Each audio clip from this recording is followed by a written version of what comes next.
నేను మీ Suresh Katuri. Welcome to Katuri media. So ఈరోజు ప్రధాన అంశాలని ఒకసారి చూద్దాం. సో ఇక 360 డిగ్రీల progress card Hyderabad. Holistic progress card రాష్ట్రంలో పాఠశాల విద్యాశాఖ పరిధిలోని సుమారు 24 లక్షల మంది ప్రభుత్వ పాఠశాల విద్యార్థులకు 1 నుంచి 10 తరగతులు దీన్ని అందజేసేందుకు రంగం సిద్ధమవుతుంది. చదువుల్లో విద్యార్థుల స్థాయినే కాదు, క్రీడల వంటి వాటిలో వారి ప్రతిభ, కుటుంబం, ఆరోగ్యం, వారి లక్ష్యాలు ఇలా సమగ్ర వివరాలను ఈ కార్డులో పొందుపరుస్తారు. సో 8 నుంచి 10 పేజీల్లో ఉండే ఈ కార్డు నమూనా రాష్ట్ర విద్యా పరిశోధన శిక్షణ మండలి రూపొందిస్తుంది. వచ్చే నెలాఖరుకల్లా విద్యార్థులకు అందించాలని పాఠశాల విద్యాశాఖ నిర్దేశించింది. సో ఏంటంట, విద్యార్థుల సమగ్ర ప్రగతి పత్రం ప్రోగ్రెస్ కార్డ్ జాతీయ విద్యా విధానానికి అనుగుణంగా రూపకల్పన 24 లక్షల మంది పిల్లలకు అందజేయనున్నట్లు ఏర్పాట్లు. మంచిదే. వాళ్ళ ప్రోగ్రెస్ రిపోర్ట్ని మెయింటైన్ చేయటం, ఏదైతే నేషనల్ ఎన్సీఆర్టీ సంబంధించిన సిబిఎస్ఈ సిలబస్ సంబంధించిన స్కూల్స్ ఎలా మెయింటైన్ చేస్తున్నాయో, స్టేట్లో ఉన్న ఈ 24 లక్షల మంది పిల్లలు ఎవరైతే ఉన్నారో వాళ్ళు అట్లా మెయింటైన్ చేయటం శుభపరిణామం. సో అలాగే నెక్స్ట్ వార్తగా మనం చూస్తే, బలహీన వర్గాల సంక్షేమానికే కుల సర్వే. అది డేటా మాత్రమే కాదు, తెలంగాణకు మెగా హెల్త్ చెకప్. అర్హులందరికీ ప్రభుత్వ పథకాలు, నిపుణుల కమిటీ నివేదికపై మంత్రి మండలిలో చర్చిస్తాం. ముఖ్యమంత్రి రేవంత్ రెడ్డి వెల్లడి. సీఎం సర్వే నివేదిక అందించిన స్వతంత్ర నిపుణుల కమిటీ. సో కుల సర్వే నివేదికను ముఖ్యమంత్రి రేవంత్ రెడ్డికి అందజేసిన నిపుణుల కమిటీ, చిత్రంలో అడ్లూరి లక్ష్మణ్ తదితరులు. రాష్ట్రంలో చేపట్టిన సామాజిక, ఆర్థిక, రాజకీయ కుల సర్వే కేవలం డేటా కాదని, తెలంగాణకు నిర్వహించిన మెగా హెల్త్ చెకప్ అని సీఎం రేవంత్ రెడ్డి తెలిపారు. చూద్దాం. రాష్ట్రంలోని బలహీన వర్గాల అభ్యున్నతికి, సామాజిక న్యాయాన్ని అమలు చేసేందుకు ఈ నివేదిక ఉపయోగపడుతుందన్నారు. కాంగ్రెస్ అగ్రనేత రాహుల్ గాంధీ ఇచ్చిన మాట ప్రకారం రాష్ట్రంలో కుల సర్వే విజయవంతంగా పూర్తి చేశామని వెల్లడించారు. అర్హులందరికీ సంక్షేమ పథకాలు అందించేలా చర్యలు తీసుకుంటామన్నారు.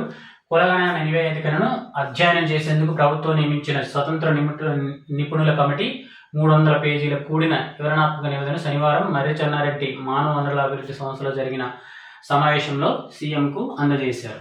సో చూద్దాం, అన్ని పథకాలు డబ్బులే లేవంటున్నారు, ఇంకా పథకాలు ఎట్లా అమలు చేస్తారు. So Vaikapa MP Mithun Reddy arrest. మొట్టమొదటి ప్రజాప్రతినిధి ఆంధ్ర నుంచి అరెస్ట్ అయ్యాడు. ఏది మద్యం కుంభకోణం కేసు ఉంది కదా, దాంట్లో. ఏపీ మద్యం కుంభకోణం కేసులో అదుపులో తీసుకున్న సిట్, బిగ్ బాస్ తరపున దోపిడీకి కుట్ర అమల్లో ప్రధాన పాత్ర. ఆ టైంలో కవిత కేసు ఏం చేశారు, మస్తు అడావుడు చేశారు. ఇంకేముంది, తీసుకెళ్ళి పెట్టారని. ఏమైంది, ఏముండదు. మళ్ళీ కొన్ని రోజుల తర్వాత అడావుడంతా తగ్గిద్ది. ముడుపుల వసూళ్ల నెట్వర్క్ రూపొందించింది ఆయనే. ఆ సొమ్ము నుంచి నెల నెల వాటాలు పలు డిస్టిలరీలను గుప్పట్లో పెట్టుకుని సొంత బ్రాండ్ల తయారీ, దర్యాప్తులో ఆధారాలు సేకరించిన సిట్.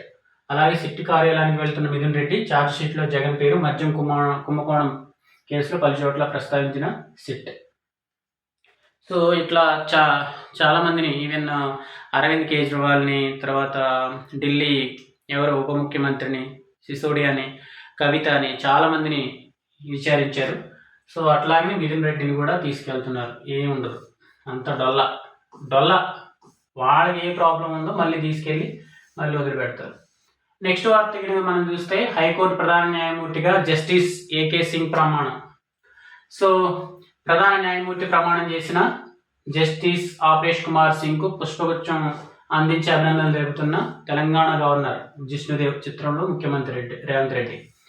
హైకోర్టు ప్రధాన న్యాయమూర్తిగా జస్టిస్ ఏకే సింగ్ ప్రమాణం తెలంగాణ. ఇంతవరకు తాత్కాలికంగా ఉన్న సుజయ్ పాల్ ఎవరైతే ఉన్నారో అతను వేరే దగ్గరికి ట్రాన్స్ఫర్ అయ్యాడు.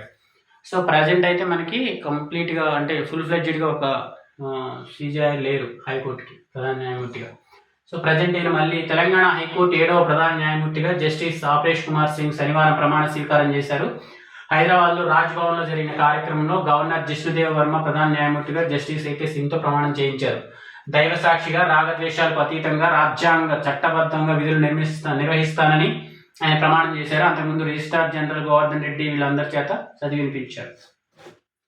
సో నెక్స్ట్ వార్త చూస్తే, ఇక మనకి ఇక్కడ కనిపిస్తుంది, మౌనంగా ఉన్నానని బలహీనుడిగా భావించొద్దు. సో బీజేపీలో పెద్ద వారు నడుస్తుంది ప్రజెంట్ తెలంగాణలో. గ్రూపుల వారీగా బండి సంజయ్ గ్రూప్ అని, ఈటల రాజేంద్ర గ్రూప్ అని, ధర్మవరపు గ్రూప్ అని, ఇట్లా చాలా గ్రూపులుగా ఉన్నాయి. అందుకనే వీళ్ళ మధ్య టగ్ ఆఫ్ వార్ నడుస్తుంది. సో ఈయన నిన్న ప్రెస్ మీట్ బ్రీఫ్ చేశాడు ఈటల రాజేందర్. చేతగాని వాడిని అనుకున్నారా, స్ట్రీట్ ఫైటర్ అనుకున్నారా, స్ట్రైట్ ఫైటర్ అని చెప్పేసి తను నిన్న ప్రెస్ మీట్ పెట్టడం జరిగింది. సో బండి సంజయ్ అలాగనే ఈటల రాజేందర్ వీళ్ళిద్దరు గ్రూపులు ఎవరైతే ఉన్నారో వాళ్ళకి వీళ్ళకి పడట్లేదు. ఈటల రాజేందర్కి ఫాలోవర్స్ ఉన్నారు, బండి సంజయ్కి ఫాలోవర్స్ ఉన్నారు. బండి సంజయ్ బీసీ సామాజిక వర్గానికి చెందిన వ్యక్తే, ఈటల రాజేందర్ కూడా బీసీ సామాజిక వర్గానికి చెందిన వ్యక్తే. సో ఆల్రెడీ ఇప్పుడు తెలంగాణలో బీసీ కులగణన జరిగింది. అలాగే 42% బీసీలకు రిజర్వేషన్ ఇస్తారంటున్నారు. సో అన్ని చేస్తానన్నా కానీ బీజేపీ మొన్న గెలిచిన 14% ఓట్లే వచ్చాయి వాళ్ళకి. 8 ఎమ్మెల్యేలతోనే ఆగిపోయారు, 8 ఎంపీలతోనే ఆగిపోయారు. సో వాళ్ళు పెద్ద మ్యాజిక్ ఫిగర్ని క్రియేట్ చేసి బీసీ అభ్యర్థిని ముఖ్యమంత్రి చేసే అంత సీన్ అయితే తెలంగాణలో లేదు. సో కాకపోతే వీళ్ళ అంతర్గత కుమ్ములాట. రీసెంట్గా ఆయన్ని మనం ఎమ్మెల్సీని రామచంద్రరావుని స్టేట్ ప్రెసిడెంట్గా చేసినా కూడా ఈ సీనియర్లు ఎవరైతే ఉన్నారో వీళ్ళందరూ మళ్ళీ కుమ్ములాట పడక. సో హుజూరాబాద్ నియోజకవర్గంలో అన్ని స్థానాల్లో మా వాళ్ళే పోటీ చేస్తారు. సామాజిక మాధ్యమాల్లో తప్పుడు ప్రచారాలు చేస్తే ఊరుకోను, ఎంపీ ఈటల రాజేందర్ ఘాటు వ్యాఖ్యలు. హుజూరాబాద్ నియోజకవర్గ కార్యకర్తలు 20 ఏళ్లుగా తన వెంటే నడుస్తున్నారని, వారికి టికెట్ ఇస్తే సరి, లేదంటే వార్డు సభ్యుల నుంచి సర్పంచ్ వరకు, ఎంపీటీసీ నుంచి జెడ్పీటీసీ నుంచి జెడ్పీ చైర్మన్ పదవుల వరకు అన్ని స్థానాల్లో పోటీ చేసి గెలుస్తామని మల్కాజ్గిరి ఎంపీ ఈటల రాజేందర్ అన్నారు. మేడ్చల్ మండలం పూడూరులోని ఈటల రాజేందర్ నివాసానికి శనివారం హుజూరాబాద్ నియోజకవర్గ భాజపా నాయకులు, కార్యకర్తలు పెద్ద సంఖ్యలో తరలి వచ్చారు. పార్టీ పదవుల్లో తమకు అవకాశం ఇవ్వడం లేదని, బండి సంజయ్ వర్గం పట్టించుకోవడం లేదని ఈటలకు ఫిర్యాదు చేశారు. సో సామాజిక ఇప్పుడు మన మీడియాలో జరుగుతుంది ఏంటంటే, రేపు ఈటల రాజేందర్ ఇంటికి 100 కార్లతో మేము వెళ్ళి ధర్నా చేస్తాము అని కొంతమంది దాన్ని సర్క్యులేట్ చేస్తున్నారు బీజేపీ ఇట్లలో చేయమని. సో వీళ్ళు ఏమంటున్నారు, ఈటల రాజేందరే తనంతట తాను సొంతగా పెట్టించి తను హైప్ని పెంచుకోవడం కోసం తనే మెసేజ్లు పెట్టిస్తున్నారని బండి సంజయ్ వర్గం ఆరోపిస్తుంది. సో బండి సంజయ్ వర్గానికి ఈటల రాజేంద్ర వర్గానికి ఈ 2 వర్గాలకి పడడం లేదు. సో ఎప్పుడైతే ఇంతకుముందు బండి సంజయ్ని ఈ రాష్ట్ర ప్రధాన కార్యదర్శిగా ఉన్నాడో, రాష్ట్ర అధ్యక్షుడిగా, అప్పుడు ఈటల ఆయన తీపిచ్చాడని చెప్పేసి అది మనసులో పెట్టుకున్న దగ్గర నుంచి వీళ్ళిద్దరికి పసకడం లేదు. వీళ్ళిద్దరికే కాదు, ఇంకా చాలా గ్రూపులు ఉన్నాయి బీజేపీలో అంతర్గతంగా కుమ్ములాట్లో ఒకళ్ళు పడదు. సో ఆ విధంగా వీళ్ళ ఇద్దరి మధ్య పచ్చగడ్డి వేస్తే బొగ్గు నాశనం అయ్యేటట్లే ఉంది, చిన్న గడ్డి కూడా. త్వరలో రైలు ఎగుమతి చేస్తాం, జెండా ఊపి కాచిగూడ జోధ్పూర్ ఎక్స్ప్రెస్ రైలును ప్రారంభించిన అశ్విని వైష్ణవ్, చిత్రంలో మహేశ్వర్ రెడ్డి, రామచంద్రరావు, సంజయ్ కుమార్, శ్రీవాస్తవ్, కిషన్ రెడ్డి తదితరులు. రైల్వే మంత్రి అశ్విన్ వైష్ణవ్ కాజీపేటలో రైల్వే మ్యానుఫ్యాక్చరింగ్ యూనిట్ పరిశీలన, కాచిగూడ జోధ్పూర్ రైలు ప్రారంభం. రానున్న రోజుల్లో రైళ్లను ఎగుమతి చేసి దేశంగా భారత్ ఎదగబోతుందని రైల్వే శాఖ మంత్రి అశ్విన్ వైష్ణవ్ అన్నారు. హనుమకొండ జిల్లా కాజీపేట నిర్మాణంలో ఉన్నది మెగా కోచ్ ఫ్యాక్టరీగా అవతరించనుందని చెప్పారు. ఇక్కడ ఇంజన్లు, బోగీలు, మెట్రో రైలు తయారైతాయని, ఇది దేశానికే తలమానికం కావడం ఖాయమన్నారు. కేంద్ర బొగ్గు గనుల శాఖ మంత్రి కిషన్ రెడ్డి రైల్వే ఉన్నతాధికారులతో కలిసి శనివారం హైదరాబాద్ సమీపంలోని శంకర్పల్లి నుంచి కాజీపేట వరకు ప్రత్యేక రైల్లో ప్రయాణిస్తూ విండో ఇన్స్పెక్షన్ చేశారు. కాజీపేట మండలం అయోధ్యపురంలో నిర్మిస్తున్న రైల్ మ్యానుఫ్యాక్చరింగ్ యూనిట్ RMU పనులు పర్యవేక్షించారు. సో కాజీపేటలో రైల్వే ఏదైతే మ్యానుఫ్యాక్చరింగ్ యూనిట్ ఉందో దాన్ని పరిశీలించారు. నెక్స్ట్ వార్త మనం చూస్తే, ప్రియుడితో కలిసి భర్త హత్య, నిద్ర మాత్రలతో చావలేదని కరెంట్ షాక్. ఢిల్లీలో ఘటన. ఎవరైతే మ్యారేజ్ చేసుకోకుండా ఉన్నారో జాగ్రత్త, మ్యారేజ్ చేసుకోవాలనుకుంటున్నారో వాళ్ళు చాలా జాగ్రత్తగా ఉండాలి. ఇలాంటి కేసులు చాలా ఉన్నాయి. హనీమూన్ తీసుకెళ్ళి చంపేసింది రీసెంట్గా మనం వార్తలో చూస్తే. ఇంకా ఇలాంటి ఘటనలు చాలా ఉన్నాయి. సో ఇక్కడ ఏం చేసింది, ప్రియుడితో కలిసి 15 నిద్ర మాత్రలు వేసింది ఆయనకి, కరణ్కి. రాహుల్ అనే ఎవరైతే లవర్ ఉన్నాడో తను పట్టుకొని ఆయన ఇంకా చావలేదని చెప్పేసి కరెంట్ షాక్ పెట్టి ఆయన్ని కరెంట్ షాక్తో చచ్చిపోయాడని చెప్పేసి హాస్పిటల్కి తీసుకెళ్తే డాక్టర్లు కూడా కరెంట్ షాక్తోనే చచ్చిపోయాడని, ఏం అనుమానం లేదు, చచ్చిపోయాడని తీసుకెళ్ళమన్నారు. కానీ ఎవరైతే చనిపోయారో ఆ వ్యక్తి యొక్క తమ్ముడికి అనుమానం వచ్చి వీళ్ళ తీరు మన శవ పరీక్ష చేపిస్తే, పోస్ట్ మార్టం చేపిస్తే కరెంట్ షాక్తో చచ్చిపోయాడని చెప్పేసి వచ్చి వాళ్ళు చంపారని. సో కాబట్టి అలర్ట్గా ఉండాలి మ్యారేజ్ విషయాల్లో. సో నెక్స్ట్ వార్తగా మనం చూస్తే ఇంత చిన్న లాజిక్ ఎలా మిస్ అవుతున్నారు, సినిమాలు ఓటీటీలు చూసి హత్యలు. సో రీసెంట్గా మనం చూస్తూనే ఉన్నాము, చాలా మంది దృశ్యం సినిమాల్లో లాగా ఉండదు, పోలీసులు చాలా ఇన్వెస్టిగేషన్ చేస్తారు, ఈజీగా దొరికిపోతారు. చాలా మంది దృశ్యం సినిమాలు చూసి ఇలా చేస్తూ ఉన్నారు. కారు కొనుక్కోవాలండి, చూడండి ఎంత చిన్న లాజిక్ ఎలా మిస్ అవుతున్నారు. మన సినిమాలో డైలాగ్, పోలీసులకు చిక్కకూడదని కుయుక్తులు, అయినా 99% మంది పట్టివేత. సో కారు కొనుక్కోవాలంటే అందుకు అవసరమయ్యే సొమ్ము కష్టపడి సాధించాలి అంతే తప్ప తాళం తెరిచే తెలివితేటలు ప్రదర్శిస్తే పోలీసులు పట్టుకుంటారన్న సంగతి గుర్తుంచుకోవాలి. అప్పుడు జైలు జీవితం గడపడం పాటు జీవితాంతం దొంగతనం మచ్చం మోయాల్సి వస్తుంది. గమ్యానికి చేరుకోవాలంటే రాజమార్గంలో వెళ్ళాలి, తప్పుడు మార్గంలో ప్రయాణిస్తే బోల్తా పడటం ఖాయం.